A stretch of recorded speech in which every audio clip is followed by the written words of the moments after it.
Hey, I'm Decathlon Gamer. Welcome back to Draft Day Sports College Basketball. This is episode 34, and we are in the offseason. We're going to get to the transfer portal soon. If we're lucky, we're not losing anyone. There's a couple players that weren't great from our last selection, so if we happen to lose those, replacing them would be nice. But let's see how we fared in the recruit class rankings. Now, of course, for the very first time, we came out with 3 recruits. We got a full group, which is why that transfer portal might not even be a thing this year. How did we do with that group? Now, on the surface, it wasn't the greatest because we got one good recruit and a couple 2-star recruits, but those 2 were more diamond in the rough kind according to our scouting, which, of course, unlike what we get with the transfer portal where you only see it 1 or 2 times and it's kind of a shot in the dark, you recruit all season long. You watch film over and over and over and over and over and over again. It should be fairly accurate, but it still doesn't seem to be. How you see it tends to just be how you see it, and it doesn't fluctuate that much. We're definitely not at the bottom, so that's good. But how high did we actually get? 286. 286. You would hope for a bit higher than that, honestly, but the media didn't care too much for the recruits we got, apparently. Promotion and relegation, of course, we have been promoted again. We are going to Conference S along with South Carolina Upstate, VMI, and Fordham. Going down to replace us, Cal Riverside, Jackson State, Seattle U, and Bowie Creek. Dropping down to join us is Norfolk State, Binghamton, Abilene Christian, and Citadel. 2 of my 3 assistants were coming up on expiring contracts, and I have extended them. One for virtually the same money. The other one, our good recruiter, is going to cost us a bit more than he did a year ago. So that means our budget of $133, which had been increased a year ago, 5 scholarships coming open. That's a lot this coming year. But we're down to $18,300. So we are a good 10 or 15,000 less than what we had, meaning he's costing us more money in renewal than what we had. So that is going to be a bit of an issue. We are once again on a tighter budget than what we had been previously. So transfer portal, there is not going to be one this year as we used all 3 scholarships and nobody's transferring out. So without any vacancies, we're not going to be spending a lot of time in the transfer portal this year, which is kind of disappointing, but at the same time, I'm pretty happy with the squad we have. But with 3 graduating seniors, we're not going to quite be the same team this year. I do expect one of those incoming freshmen is going to be fairly good, Ryan Fall, and then we certainly have Johnson, who is ready to step in as a starter. But that really only fills 2 out of the 3 spots. So who's ready to step up? What sort of development could we expect? I'm assuming not a lot because development has not been our strength. It's not been our strong suit. First off, I'm a very weak coach still very much developing myself. My overall coaching staff, while we're better on the recruiting side than we were, our development side is still very weak, and our facilities. So the combination of those 3 factors being all fairly poor means development is not rapid among players. Being that we're dealing with a much lower budget, first thing is without the transfer portal, we did save quite a few $1,000s, and that helps bring us within, I'd say, maybe $5,000 to $6,000 of where we're normally at this point. So our budgets close that gap a lot. Second reason why we've closed that gap a lot from where we were maybe 15,000 behind is that we saved the 5,000 on the scouting package. Without that scouting package, we know absolutely nothing about anyone. However, it does not take long to recover that information. In fact, really just the first week. So what I've done is I took all of the 2-star or better talents in Oregon and Washington and added them to the list. This year it's only 18. It's a fairly small list anyway, and we are used to dealing with no interest at the start anyway. Finding players that do have interest is a bit of a rarity. There are just 10 3-star players. So we could be dealing with a fairly short list this year, really kind of focusing in, dialing it down relatively quickly. But let's start with the 18, figure out where we're at, get a few weeks of film in on everybody so we know a little bit about them, see who's terrible in the defense, cut that list down to 12 almost right away, and then we'll be working with a fairly select group. 5 scholarships to offer. You better believe we are going to be heading towards, especially with this lack of selection, we would be heading towards the transfer portal once again this season. But hey, it's okay. 1 year without the transfer portal, we will deal with what we have. With 3 starters gone, is this team going to be capable of getting promotion this season? Maybe not. We'll see, though. We still have some talent around, and we'll see how that roster shapes up as time goes on. All right, so the first time ever we have finally broken through when it came to talking to a player. What I mean by this one is you call them up and you say, please give me 5 minutes of your time. And they tell me to F off constantly until now. So we do have a recruiting level that is high enough. It takes a lot of work, a lot of repeated attempts. But just getting them to talk to you, the give me 5 minutes of your time, takes you from zero interest to cool. And that's kind of a key starting point, because that's where you can then go and gather all that information that you need. Doesn't mean that your pitch is going to be successful against them at all. If they don't like you, they don't like you, period. But it's that key starting point, and it's what breaks down into the information, which I don't know. I don't know how the system works, how it determines your progression, but I feel like this is where that progression really happens. And just getting that breakthrough, we immediately get a second chance. I mean, we started with 100%, talked them down, we got to 30%. It took 70% of repeated talk. And this is already, third, fourth week of doing this. Different guy this time than what I've done the previous couple of weeks, but there you go. We have made some progression. Of course, I continue to follow my same pattern of going to school location, to parent information, to interest in the school, so that we actually have a breakdown of where we fit until we're out of time later on in that order as we hopefully climb. But there we go. We now have 2 players that are cool, and these are 2 guys that I've talked to. The other one, though, is the assistant coach. Nobody else likes this, though. Following this week, I'll have 2 sets of scouting reports for the entire group. Based on that, I can go in and eliminate anybody who is atrocious at defense and shorten the list down a little bit.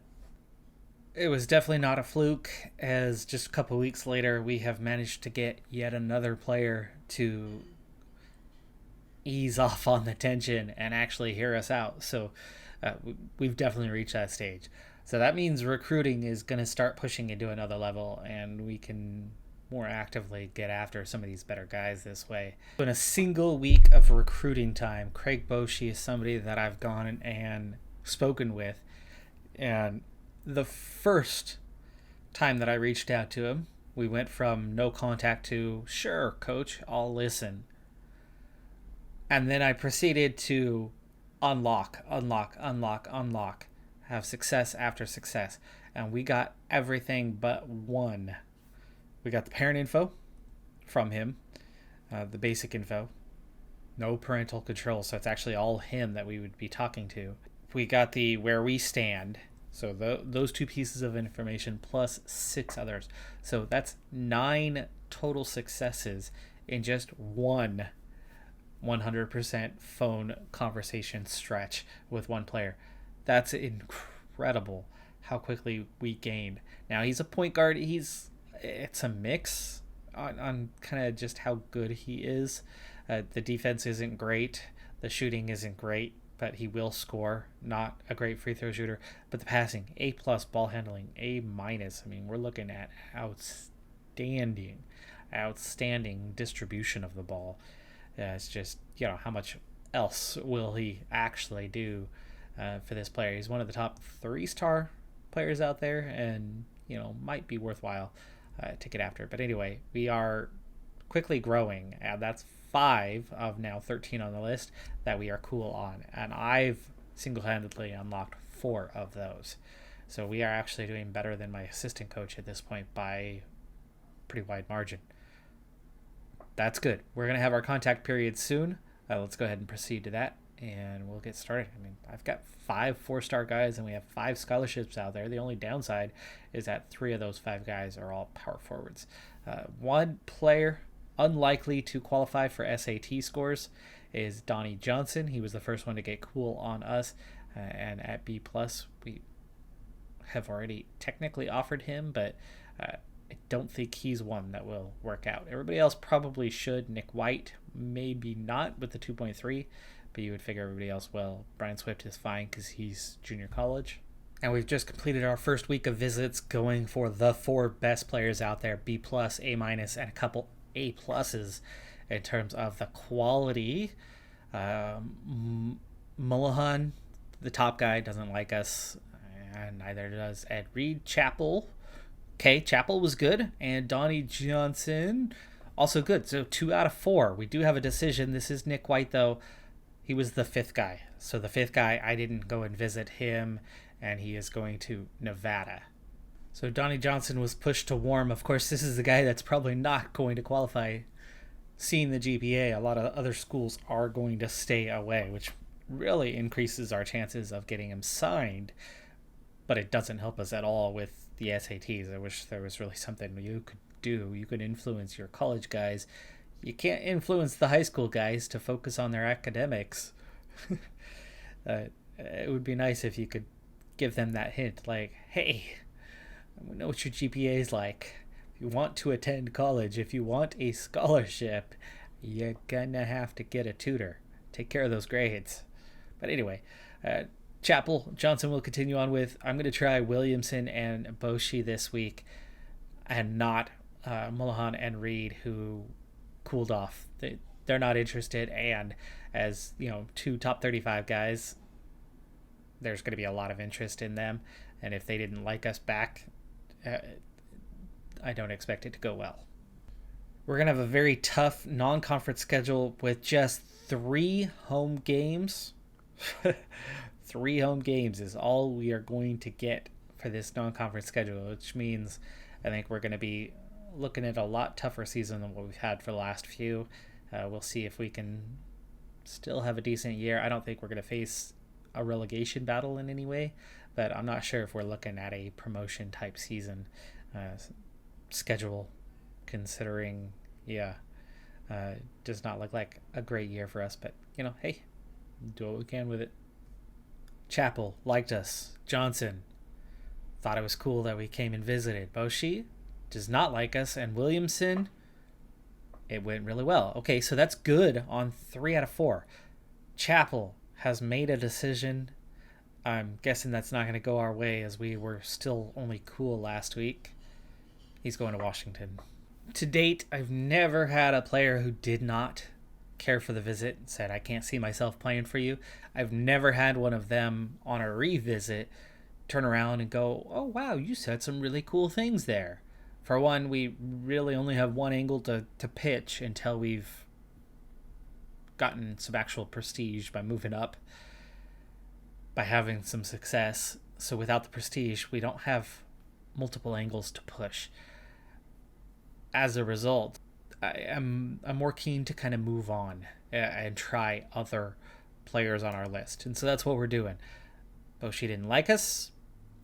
Mullahan, Reed didn't like us. So I'm moving on to other players, which now brings us to adding David Roberts and Nick Fomby onto the list. Last of the 3-star guys, going for, the best talent available that's still interested.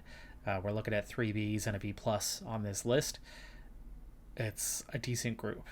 It's better than what we would have brought in, the 3 guys we brought in this last season.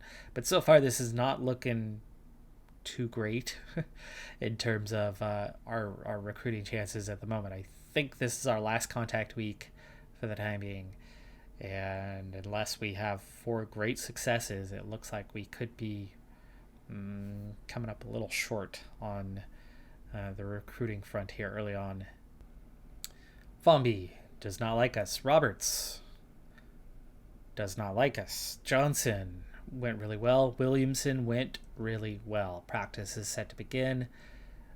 We've had 0 favorable decisions so far. We've had 2 guys that are pretty keen on us in Williamson and Donnie Johnson. Of course, the Johnson one, comes with that caveat of he's probably not going to qualify, but it does look pretty likely that we're going to be able to get these 2 anyway.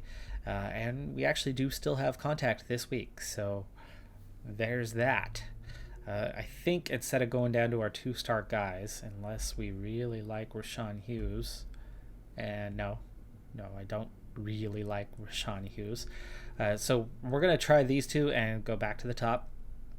Like I said, it has not worked so far, but that doesn't mean that it won't. Maybe we try a different angle, like playing time. Do you like playing time? Reed does like playing time. Mullahan, we don't know. Try a different angle, you never know, right? That's the only thing we can really offer otherwise. Busy final week of contact. Williamson, visit went well. Johnson suddenly does not like us. Where we've pitched him well, he didn't like it this time. Ed Reed, still no. Same with Mullahan. Reed is going to Wisconsin. Mullahan going to Kansas. Williamson has picked us. So we do have 1. We've gotten 1 recruit here. And our recruiting page now looks like this. Donnie Johnson didn't care for that last one. We pitched location, and this last time he kind of shied away from it. But we are number 1 on his list. There's a very good chance that we will still get him signed on, especially with the terrible GPA and whatever lack of interest there's going to be regarding that. But meanwhile, here is Joe Williamson, 3-star talent on the edge of being a 4-star talent. He's from Beaverton, which is right outside Portland, so meaning he is very much a local kid in town, and he has picked us. Good defense, no major weaknesses other than not much of a rebounder or shot blocker. He's okay on the free throws, and he's pretty solid everywhere else, and he's a good scorer. That's one thing I like about this shooting guard is he's capable of inside and outside shooting and will take a fair number of shots. Top 200 in the recruit rankings. He was even higher than that. They've dropped him down a little bit, but he has signed on with us. That's a fairly good one. It only took 1 more week, but Donnie Johnson has given his verbal to us as well. So we have a very, very high-end player. There's just chances, very, very high chance, I'd say a good 90% that he will not qualify. But we won't know for months if that's the case. The good thing is we have plenty of scholarships, so it is not a big deal on that part. So here's how the sub-matrix is looking, and this one is very much going to be up for change depending on how the season progresses. I just don't think we're going to be anywhere near as strong this season as we were. We have 1 big weakness, and that is point guard. Harris, not good defensively, not a very good point guard, but there isn't other options. McMillan, point guard, freshman, we had those 3 recruits, but 2 of them were junior college transfers. They're both juniors. But McMillan is not ready. He's got some potential, but he is not ready. So he's redshirting this season, and then we have a walk-on in Witt, who is nowhere near ready either.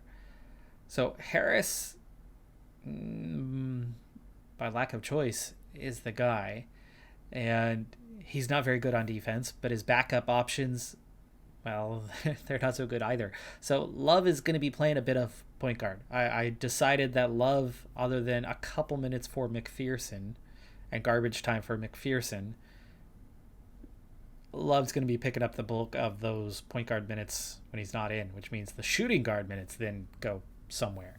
And Penders is good defensively, but not good otherwise. So Penders is getting 8 minutes all at shooting guard. We've got McPherson getting 6 minutes total. I'm trying to give guys some chances to see how they do. Hammond only has a couple minutes. Wheel, good player apparently, but we don't like him this year. He did decent last year, but we've given him 4 minutes right now.